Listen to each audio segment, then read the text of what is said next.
Welcome to another episode of China Update, where I provide you with the most up-to-date political, economic and geostrategic analysis on the world's number 2 economy. My name is Tony. Let's jump in. Happy Monday, everybody. Today's video will contain a sponsored feature. Sponsored features are limited to 2 to 4 per month to ensure that the channel is financially sustainable without having too many to get in the way of the regular content. The sponsored feature will be labeled throughout, and if you would like to know how I work with sponsors, this information is in the description below. If you enjoyed today's episode, don't forget to give the video a like, and for those who are regular viewers who are not already, subscribing is also a big help. Let's jump in. Today, Monday, the National Bureau of Statistics published new official data for the month of May. The numbers painted a very mixed picture, to put it charitably.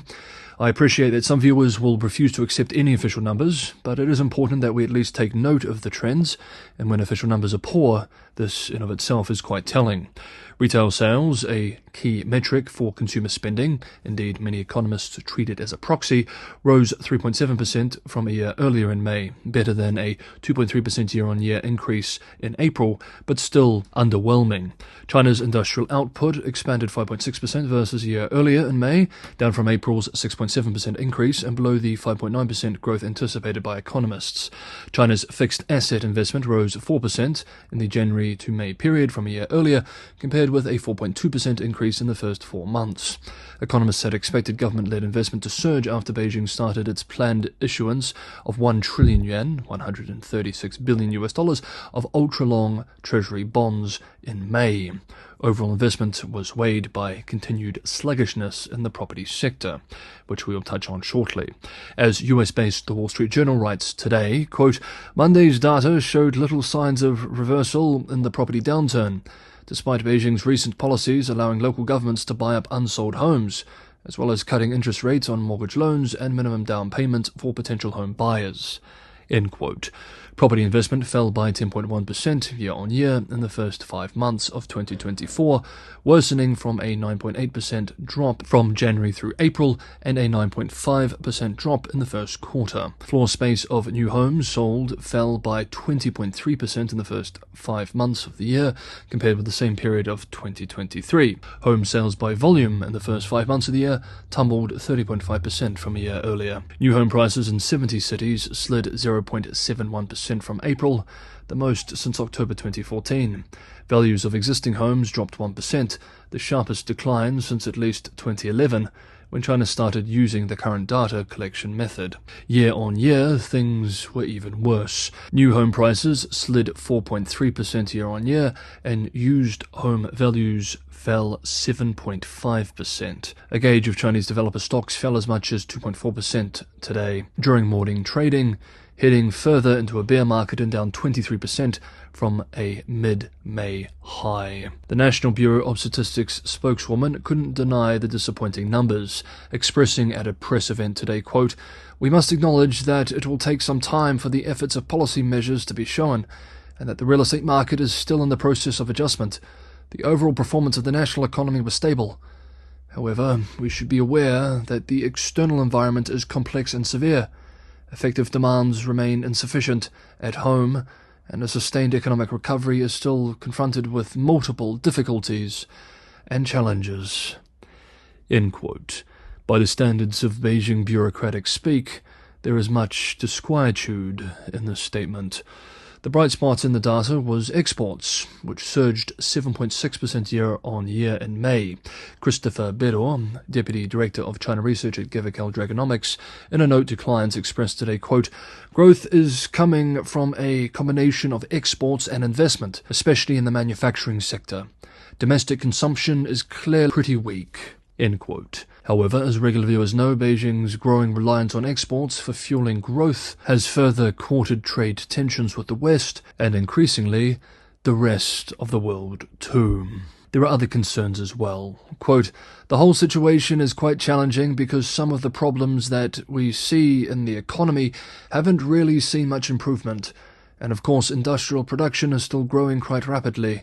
But at the same time, obviously, there's a question about whether some of the China sectors may face overcapacity.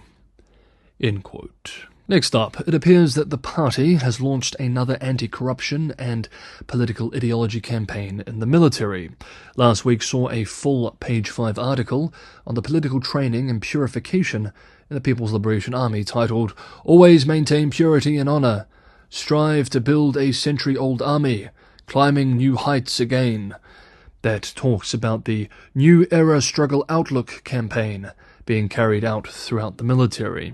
The article expresses, quote, "The exposure of hidden corruption cases, the severing of chains of interests, and the uncovering of corrupt circles are precisely the result of in-depth investigation and scrutiny of corrupt elements, demonstrating the continuous enhancement of our anti-corruption capabilities.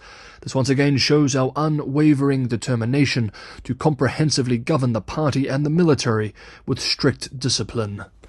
End quote. The state-run People's Liberation Army Daily also had a new series on, quote, "Implementing the spirit of rectification and promoting political training," end quote.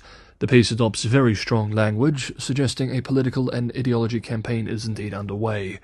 Quote, "Only by abandoning impulsive decisions, slackness and complacency, and by continuously deepening political training with clarity and determination, using the party's innovative theory to unify thoughts, will, and actions, can we thoroughly eliminate the pathogens of political disloyalty and ideological impurity, further gathering the powerful force to forge ahead towards excellence."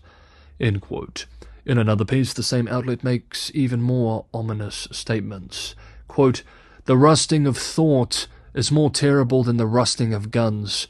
To prepare for war, we must resolutely cut off the rust in our thoughts and strengthen the urgent awareness that war can break out at any time. This requires all levels to use political training to strengthen fighting spirit and bravery, educate and guide officers and soldiers to strengthen the awareness that threats are right in front of us." End quote. Veteran China analyst Bill Bishop observed on the piece, quote, "It sure sounds like the political and corruption problems in the PLA ran deep well into the Xi era. I wonder if this means we may start hearing more about the PLA corruption cases of the last year or so. The third plenum would be the time for the party to publicize more details and replace the fallen Central Committee members." End quote. And in another statement, quote, "Is this campaign a reaction to whatever happened with the PLA rocket force and former Defense Minister Li Shangfu last year, and a realization that the PLA still had corruption and ideological issues that affect its combat capabilities?" End quote. And speaking of the military, next up we move to Taiwan, but first, today's sponsored feature. The world is going through historic changes. As trade and the global order fragments, major players are competing to have the upper hand in the next industrial revolution and generation of technology, and a huge area in this space is renewables and sustainable energy solutions. In today's video sponsor, Hillcrest Energy Technologies gives savvy investors an opportunity to take advantage of these trends. Hillcrest Energy Technologies is a clean technology company focused on providing advanced power conversion technologies and digital control systems for next-generation powertrains and grid-connected renewable energy systems. The big opportunity with the company is around ZVS, zero voltage switching, a technology which would greatly reduce power usage, reducing the cost and increasing efficiency. ZVS was thought to be impossible. Countless companies have attempted to commercialize this holy grail for decades, and to no avail. It has been set aside as one of those technologies that are still beyond the microprocessor and power control capabilities due to the hundreds or even thousands of times per second that electricity must be switched between direct current DC and alternating current AC and vice versa. Utilizing ZVS, this switching can be done with only a negligible loss in efficiency. Incredibly, Hillcrest has now developed the only fully functional commercial ZVS inverter prototype in the world. Hillcrest Energy Technologies is on the verge of bringing this technology to market with its first application in the EV space. This is a big deal. First mover advantage in a hot space and plenty of room for growth. Don Curry, the founder and CEO of Hillcrest Energy Technologies, and his team are aggressively connecting with potential clients and demonstrating the capabilities of the inverter. Applied to EV production, the company estimates that $2,200 per vehicle can be saved with this technology, a precious saving in the emerging cutthroat global EV race. Application to solar farms across the world is also a massive area of growth for the company. This is where the opportunity for investors is. The company is currently flying under the radar. The market is yet to price this breakthrough in. If the company can see success with this new technology, the market could very well revalue their current modest value and trigger a surge in price for the company. This is why Hillcrest Energy Technologies could make an excellent addition to any well-diversified portfolio. We remember that all investment involves risk. This is not individual investment advice. Always speak to an investment professional before making any investment decision. A big thank you to Hillcrest Energy Technologies for sponsoring this episode of China Update. We now move back into regular coverage. Next up, over the weekend, in an exclusive report, UK-based The Financial Times reports, citing unnamed sources, that General Secretary Xi Jinping told European Commission President Ursula von der Leyen that Washington was trying to goad Beijing into attacking Taiwan. One source told the outlet that Xi had also delivered the warning to domestic officials in his own country. The report writes that Xi issued the warning in a meeting with von der Leyen in April of last year.